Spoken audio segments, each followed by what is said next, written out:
Bonjour et bienvenue dans ma chaîne Autism Safe Diet, une chaîne qui sera dédiée à partager mon expérience avec l'autisme. Donc, toujours en suivant la même diète sans gluten, sans produits laitiers et sans sucre raffiné, on va faire aujourd'hui une recette de petits gâteaux aux biscuits moelleux avec la semoule de millet. Donc, c'est un gâteau normalement qui se fait avec la semoule de blé, mais vu qu'on n'utilise pas le blé, et puis non plus le maïs, donc j'ai pensé à utiliser la semoule de millet. Donc c'est tout simplement des graines de millet que j'ai fait moudre à la machine jusqu'à ce que j'ai obtenu une semoule fine. Donc ça donne exactement le même résultat que le gâteau traditionnel fait avec la semoule de blé. Donc c'est une très bonne alternative, la semoule de millet, pour réaliser toutes sortes de gâteaux qui se font avec la semoule de blé. Donc pour cette recette, on va avoir besoin bien sûr de semoule de millet, de noix de coco râpée, de sucre de date, et ici ça peut être le sucre d'érable, le sucre de coco.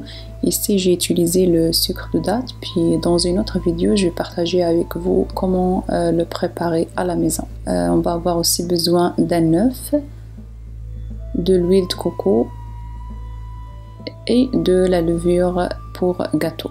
Donc c'est un gâteau très simple, donc on va commencer par mélanger dans un bol l'huile de coco avec l'œuf et le sucre de date. Donc on va bien travailler ces trois ingrédients jusqu'à ce qu'on obtienne un mélange homogène.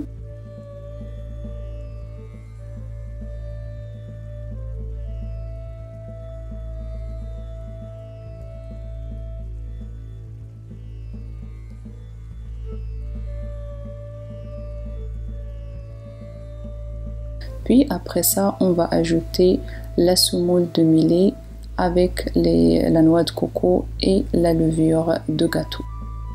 Donc une fois qu'on a tous les ingrédients, on va bien travailler la pâte.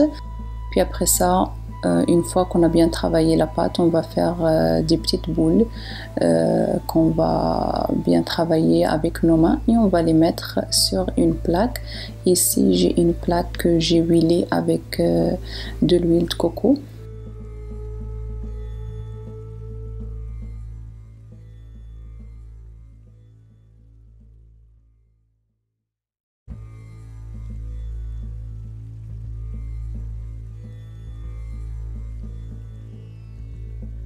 Donc je vais les faire cuire au four à 175 degrés pour à peu près 15 à 20 minutes ou jusqu'à bien dorer. Donc ça dépend effectivement de votre four, mais une fois que vous voyez que les gâteaux commencent à dorer, vous les faites sortir et voilà le résultat qu'on obtient après la cuisson. Comme vous voyez, ils ont bien doré, ils ont aussi éclaté. C'est des gâteaux très moelleux, ça goûte vraiment très bon.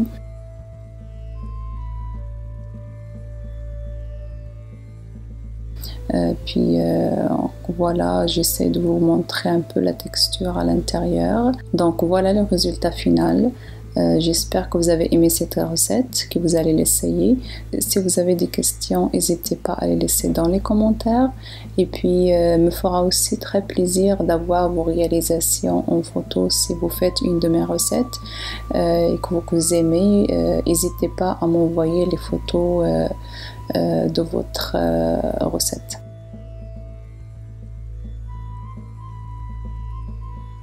Donc voilà, je vous remercie pour votre attention et à la prochaine.